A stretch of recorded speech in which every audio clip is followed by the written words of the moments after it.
Okay, I'm Ryan. My topic was fast food, and my claim is eliminating fast food from your diet will have an overall positive impact on your body. And my other claims are eliminating fast food will increase your overall health.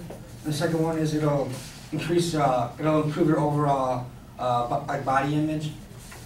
And a 2003 study which appeared in the journal The Lancet looked at the connection between fast food consumption, weight gain, and insulin resistance in the United States over a 15-year period.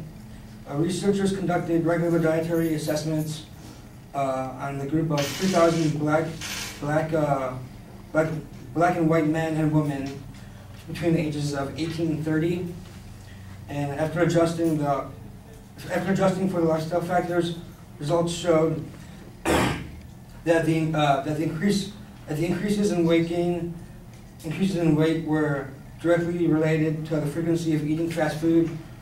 In fact, those who ate fast food more than twice a week compared to those who did so less than once a week gained an average of an extra 10 pounds. And fast food promotes insulin resistance, and this is bad.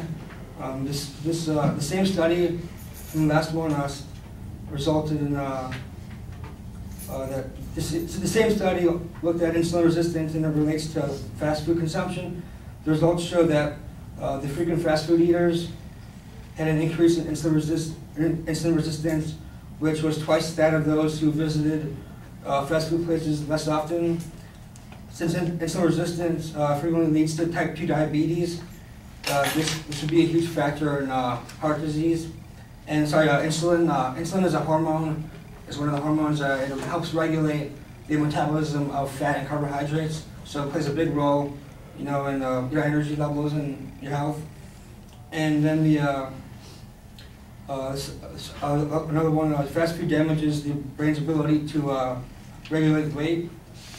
A recent study conducted at the University of Washington seems to support the idea that researchers fed rats with a diet that had a fat content similar to a typical American diet. Within 3 days, these rats doubled their usual calorie intake and continued to gain weight throughout the study.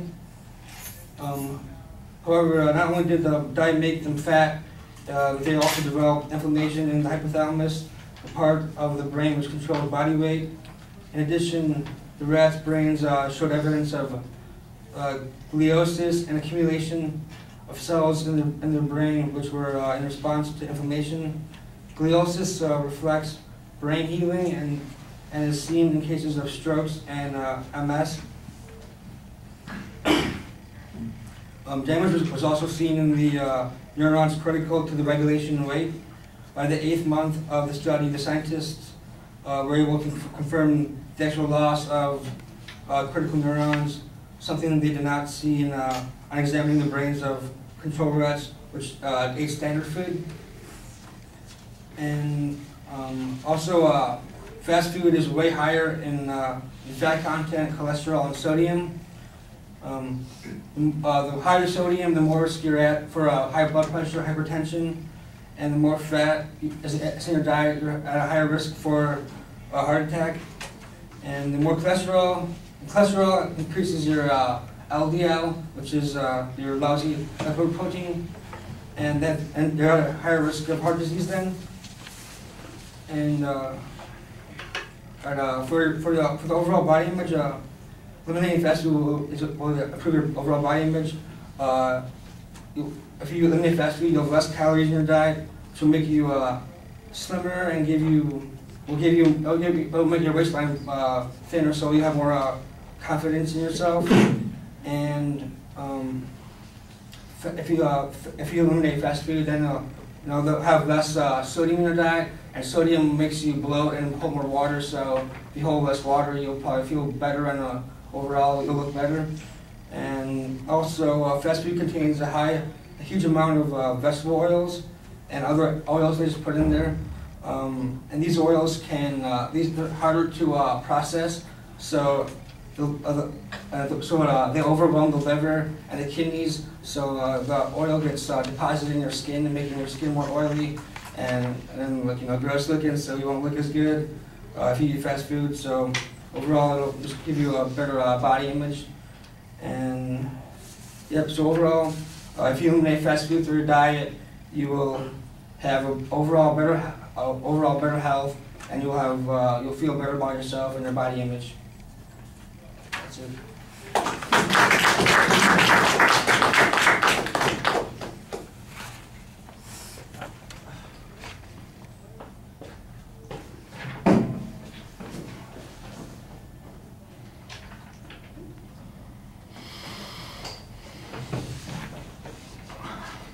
Okay, you state the claim pretty clearly. It's relatively simple. I don't know that there's a lot of controversy on that point. The secondary points are labeled, and I guess they're just 2 points, although on that first point it turns out that there are a whole series of minor claims underneath it, and I think that those need to be structured a little bit more clearly in the body of the speech. I don't think that you wanted to include them in the preview, so that wasn't a problem. But when you get to the body of the speech, it just feels like there's a whole sequence of those things, and I wasn't always sure if we're still on the first point or if you had actually added points to the presentation. So internally, I think you need to label those a little bit more distinctly. Once you got to the second point, though, I thought that you highlighted that reasonably clearly, although again, I think maybe the numerical signpost would make it easier to pick it out. On the 2 points, there's a lot of information on the first point. You cite the data very thoroughly there. You're very consistent about giving us sources on that information, and so I appreciated that. On the second point, it's all a series of assertions, and I don't really hear any particular data on it. The closest I get is some factual data about oils and about sodium, and that's about it. And like I said, I think one of the problems with the presentation is that there's not much controversial about fast food contributing to weight gain. If there's a question of what the safe level is, or if there is any safe level of consuming fast food, I think that might be where there's a little bit more controversy. I think you could have developed that a little bit more. I do think that you want to be careful about the pacing of the presentation. Sometimes you're rushing through ideas and you need to pause and look up a little bit. I thought at the end you were okay with the concluding statement, but you didn't. The delivery part is the thing that fails you. You need to let the silence tell everybody that it's done. We don't need the Porky Pig exit to go on top of that. I think that you got a pretty clear claim there. You just need to deliver it a little bit more effectively, and then you'll finish more gracefully. All right, thank you.